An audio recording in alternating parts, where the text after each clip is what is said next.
There is a unique kind of silence that only exists in the absolute coldest corners of our world. It's a silence that isn't truly empty. If you listen close enough, beneath the wind and beneath the frost, you can hear the faint, metallic hum of secrets we thought we buried decades ago. Welcome back to Static and Lore. This is a Sean L.H. production.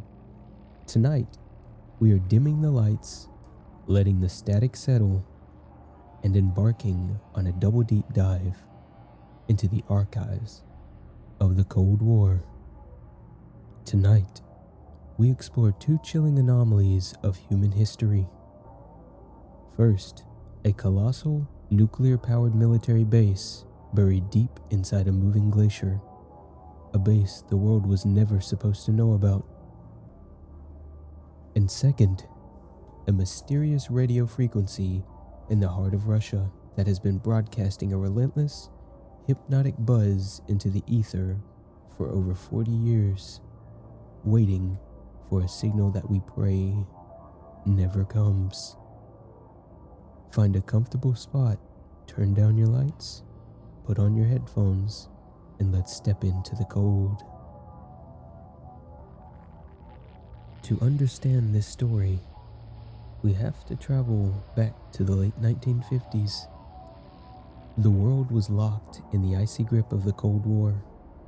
The United States and the Soviet Union were constantly looking for strategic high ground, places where they could position their nuclear arsenals closest to the enemy's throat. They looked north. Greenland, a massive ice-capped island, sat directly between the two superpowers. To the military mind, Greenland wasn't just a frozen wasteland. It was a primary launch pad.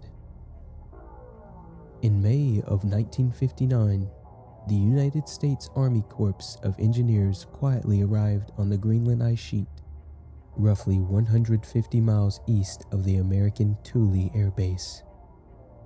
The environment here was actively hostile. Temperatures routinely plummeted to negative 70 degrees Fahrenheit. The winds were violent, screaming across the ice sheet at speeds exceeding 120 miles per hour. To build anything on the surface was a fool's errand. The Arctic would simply swallow it, so the military decided not to build on the ice. They decided to build inside it. The project was officially named Camp Century.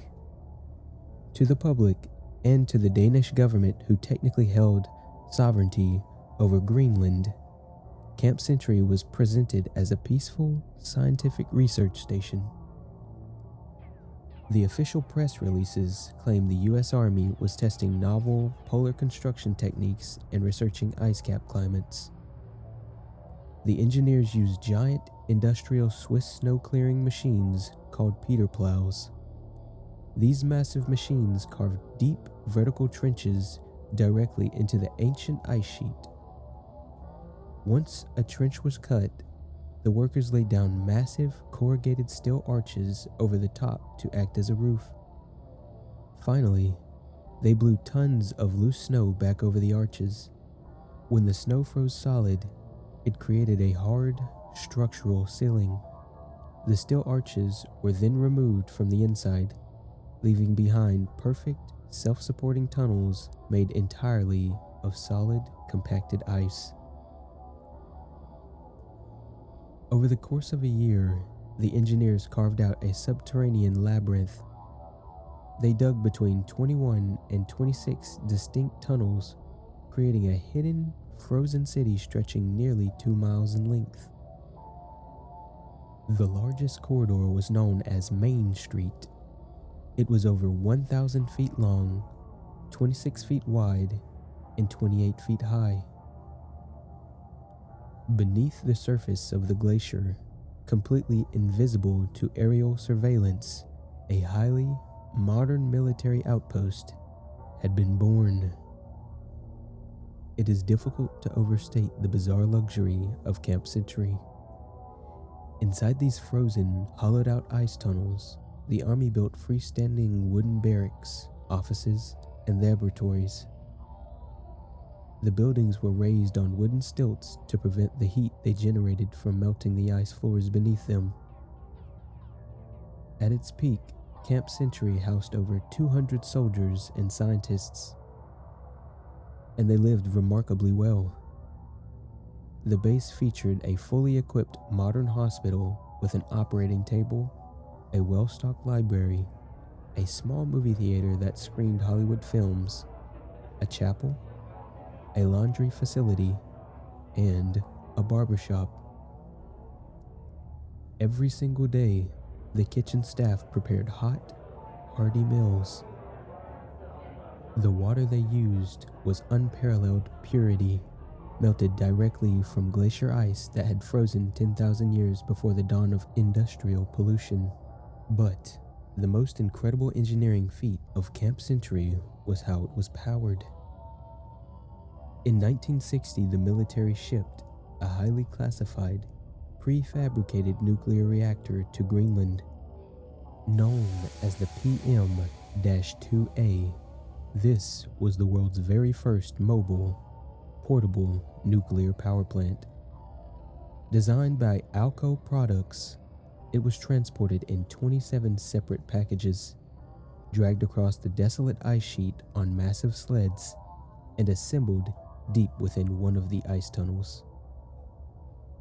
The reactor generated 1.56 megawatts of electricity, single-handedly powering the entire underground city and providing steam heat to keep the barracks warm. For a brief moment, it seemed like humanity had conquered the Arctic. But the science, the cozy barracks, and the nuclear reactor were all an elaborate, multi-million-dollar mask.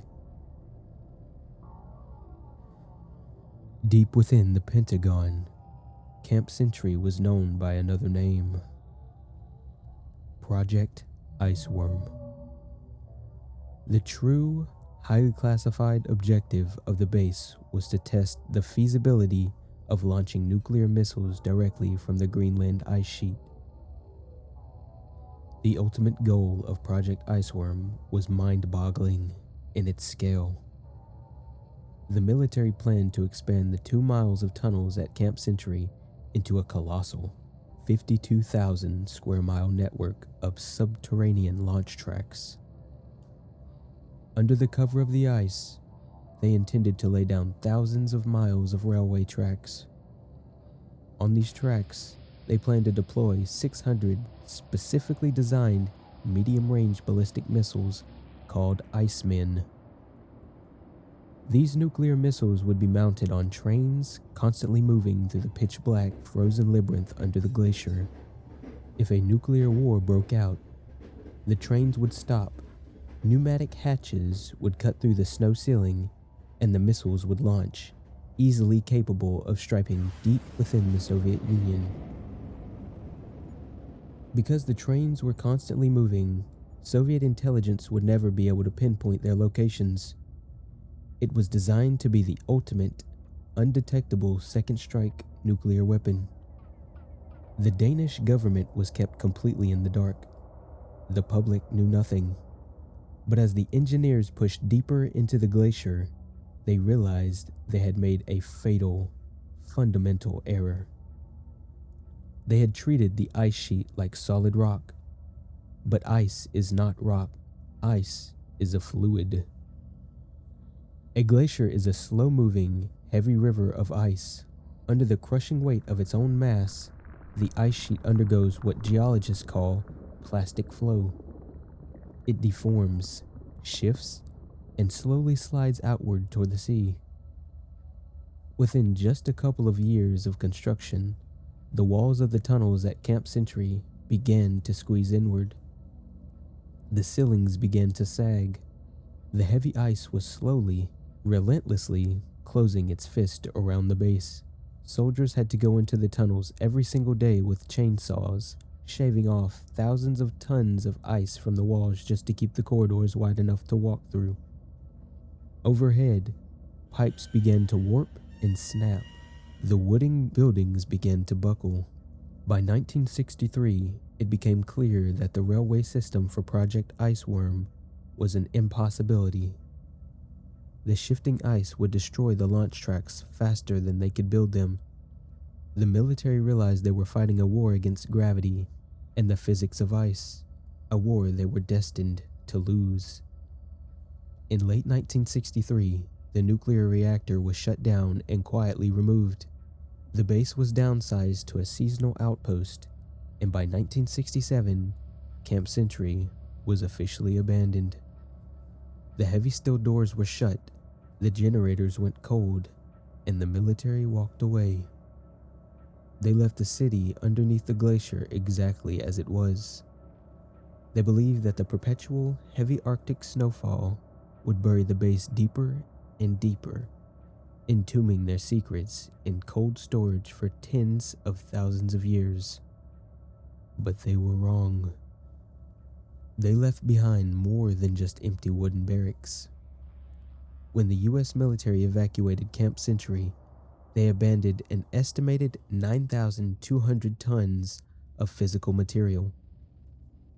Buried deep in the ice today is a toxic reservoir, thousands of gallons of diesel fuel, massive amounts of carcinogenic PCBs used in the paints and joint sealants, and an estimated 53,000 gallons of radioactive liquid waste from the cooling systems of the nuclear reactor. Decades later, scientific models have revealed a disturbing reality. Due to rising global temperatures, the Greenland ice sheet is melting at an accelerated rate. Current projections estimate that by the year 2090, the ice covering Camp Century will transition from a zone of accumulation to a zone of ablation. The ice will stop burying the base. It will start exposing it. The radioactive waste, the PCBs, and the diesel fuel will eventually wash into the ocean, threatening local ecosystems and sparking a massive geopolitical dispute between Denmark, Greenland, and the United States. A secret city built to win a nuclear war now stands as a slow-motion environmental time bomb, slowly rising from its frozen grave.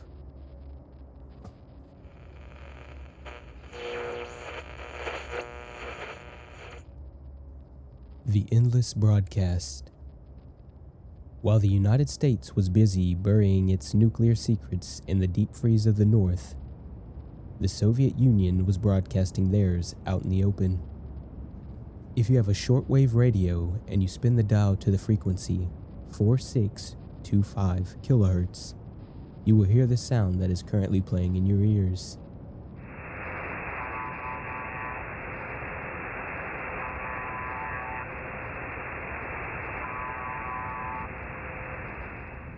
This is the buzzer. It is one of the most famous and most deeply unsettling anomalies in the history of telecommunications. Officially, the station has no name, but radio enthusiasts have designated it by its historical call signs. First, UVB-76, and later, MDZ-HB. It has been broadcasting almost non-stop, 24 hours a day, 7 days a week, since the late 1970s. For over 40 years, this frequency has occupied a vital slice of the shortwave radio spectrum. The sound itself is a short, monotonous, raspy buzz. It lasts for about 1 second, pauses for a second, and repeats. Over and over, year after year, decade after decade.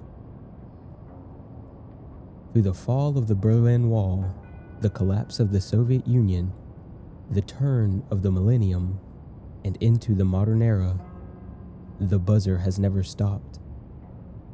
But why? To understand the mystery of 4625 kilohertz, we have to look at how shortwave radio works. Unlike standard FM radio, which relies on line-of-sight transmitters, Shortwave signals utilize a phenomenon known as skywave propagation. The radio waves are bounced off the Earth's ionosphere, a highly charged layer of the upper atmosphere. By bouncing off the sky, shortwave signals can travel thousands of miles, bending around the curve of the Earth.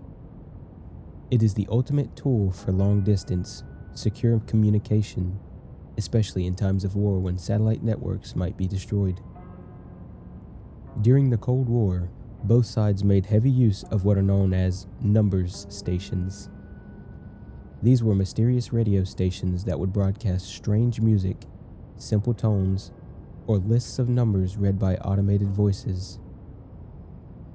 They were used by intelligence agencies to transmit encrypted instructions to deep cover spies operating in foreign countries.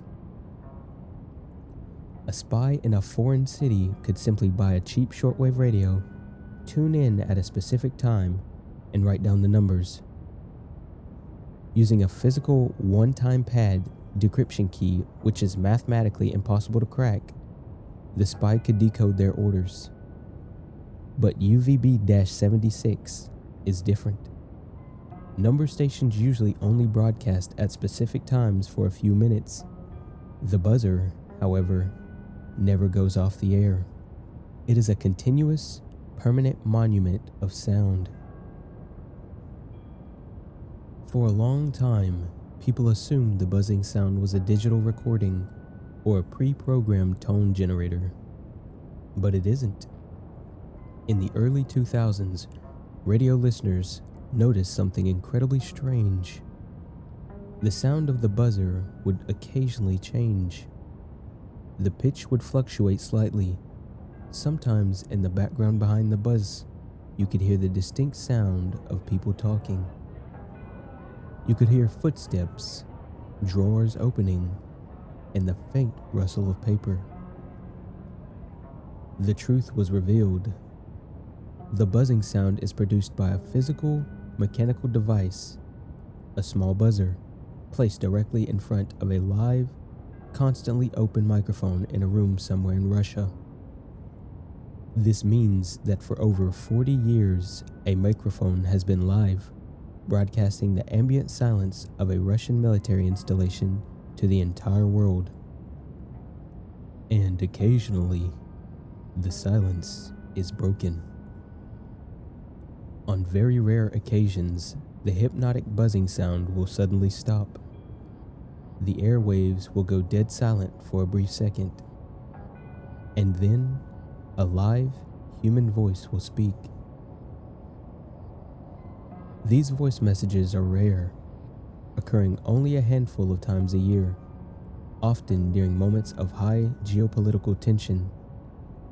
They follow a strict, cold military format. On December 24th, 1997, at 21:58 UTC, the buzzing suddenly ceased. A male voice, speaking in Russian, read out a message. I will attempt to read this message the way it was broadcasted, and then transcribe it. Я УЗБ 76. Я УЗБ 76. 108 10 08 Бомол 70 4